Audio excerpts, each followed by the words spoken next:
I want to change the world, need to know why you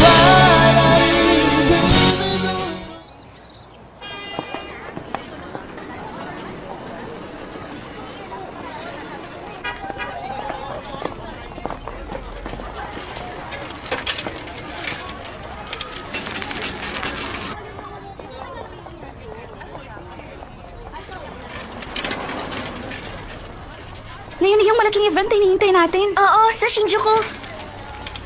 Nagsimula na akong pumasok dun sa part-time job ko pagkatapos ng klase sa Ikebukuro. Talaga? Sa Bukuro? Pupunta rin ako pagkatapos ng klase ko sa Akiba! Akiba, kilalang lugar kung saan bubusugin lang yung mga mata ng mga pinakabagong gamit at inobasyon. Lugar kung saan ko makikita ang lahat ng mga gusto ko.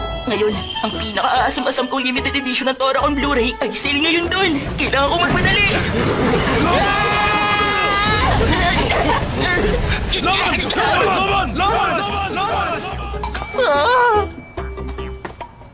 Grabe naman yung mga yun. Masyadong bayolente ang club nila. Hindi ako sasali sa club na yun. Dahil sa anime club ako sasali!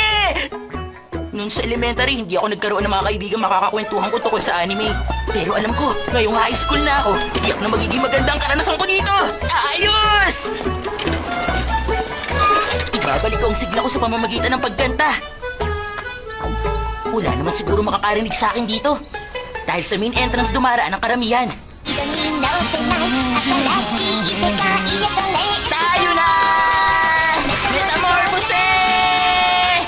Prinsesa ko! Prinsesa! Mahal na mahal kita!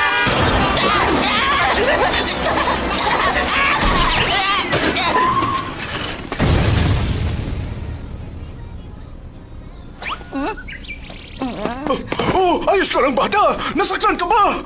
Ayos lang po! Hindi naman ako nasaktan! Ayos lang!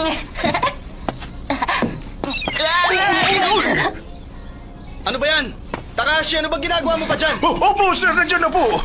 Kung sakaling may problema, tawagan mo lang ang numerong ito, ha, bata? Sawa na ako sa umagang practice. Ihatid mo na lang muna ako sa school.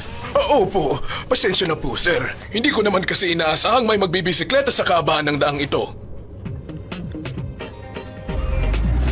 Hindi ka naman kasi nag-iingat sa pagmamaneho, Takashi eh. Saka nakita mo namang hirap siya sa pagpadyak. Nakakaawa siya dahil hindi 10-gear road bike ang gamit niya. Isang pipitsuging granny bike lang yun. At hindi siya dapat dito dumadaan. Dahil ang kaling ito ay isang matarik na slope at nakahilig ng higit sa 20%.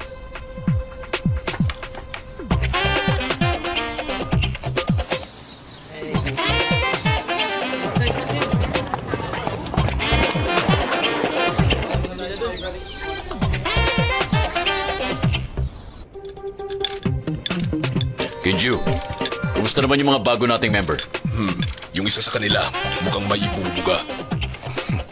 Pero Sana magkaroon tayo ng isang bago may pagmamalaki. Dahil sa kawalan ng sapat na members, ang mga gawain at events ng anime at manga club ay ititigil na muna. Kung gusto niyong muling buhayin ng anime club, kailangan niyong makabuo ng 5 member at saka niyo tawagan ng advisor. Bakit? Nung nasa elementary pa ako, wala man lang ako makakwentuhan tungkol sa anime. At sa loob ng ilang taon nang magtapos ako, wala man lang nakaalam na isa akong anime fan. At ngayong high school na ako, akala ko makakatagpo na ako na magiging kaibigan ko na pwede ko makakwentuhan tungkol sa anime at manga. Ano yun? Di ba room yan ng anime club? Oo. Pero sabi dito sa guide, kailan lang ay sinara ng club na yan? Mahilig mo kayo sa anime? Kung gusto nyo magsama-sama tayo at kumuha pa tayo ilang members para buksan ang anime club! Hindi ba kayo mahilig sa anime? Hindi eh. Sa tennis club siya sasali. At ako naman sa bicycle racing club sasali. Ano? Mga athletic club? Hindi kasi maganda ang mga club na yun eh. Pakiulit nga na sinabi mo. Kailangan ko na magmadali. May problema ka ba? Papunta kasi ako ngayon ng Akiba. Sa Aki ba? Maiwan ko na kayo.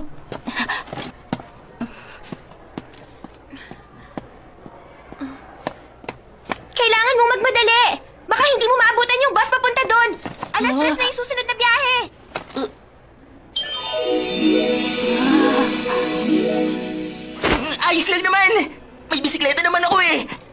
bisikleta? Nag-alala siya para sa akin. Napakabait niyang babae. Dahil unang araw ng klase, kaya siguro wala pong pumapasok na member ng anime. Kaya hindi ako mawawala ng pag-asa. Okay, tayo na sa Akiba! Pwede siguro ako magpakita sa bicycle club mamaya. Nakausap ko na naman yung team captain. Pupunta na lang ako pagkatapos magpakitang gilas ng mga baguhang gusto ring maging member ng club. Pasensya na. Hindi ba ikaw si... Himaizumi? Yung nasa third year?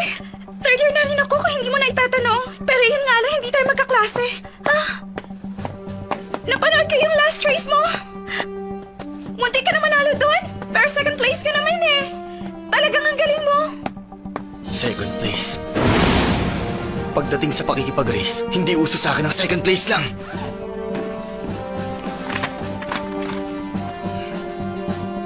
Mamaya ako na ibibigay yung form ko. Ano't ano man, kailangan ko sumali sa race nun para makalaban siya. At ang nalalapit na race ay ang Inter-High. Humanda ka sa akin, Midosuji.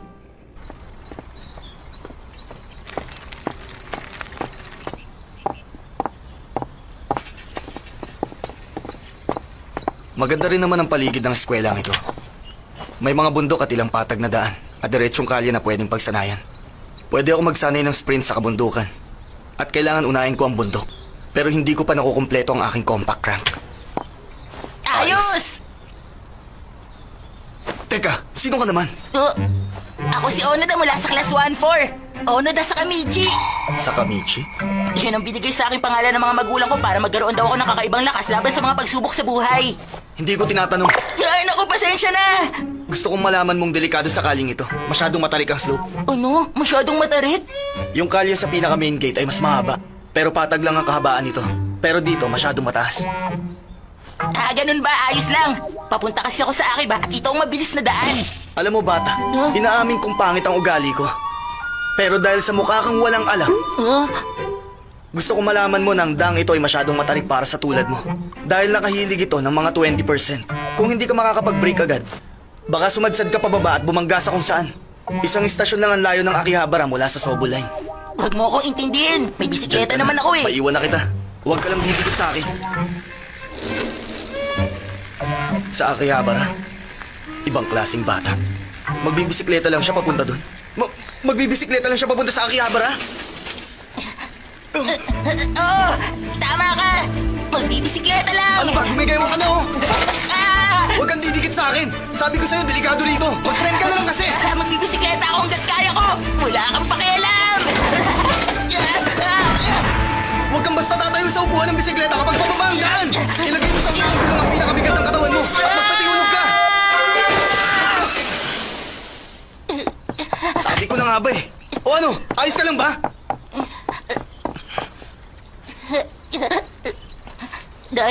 Dahil sa bisikleta ko, libre ako makakapunta sa Akiba!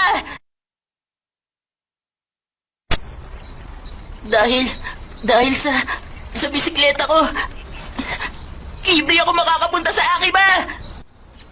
Ha? Mas marami ako mabibili laruan kapag nakatipid ako sa pamasahe! Hindi na kita dapat iniintindi ba? Ibang klaseng bata talaga yan. 45 kilometers ang layo ng Akihabara mula rito at 1 oras kung nakakotse ka. Pero siya, isang lumang bisikleta lang ang gamit niya papunta doon. Walang biro, sir. Sakay siya ng bisikleta at nagpipidal siya. Naiwan kong pitaka ko sa school! Hindi pwedeng mawala yun! Tandaan Talagang ko, ibang inilagay klase ang ko sa batang bago ito. pa ako lumabas ng room. Kailangan layuan ko na ang batang yan. Ano gagawin ko ngayon? Heart rate monitor check. Cyclocomputer check. Game na! Climbing attack! I want to change the world.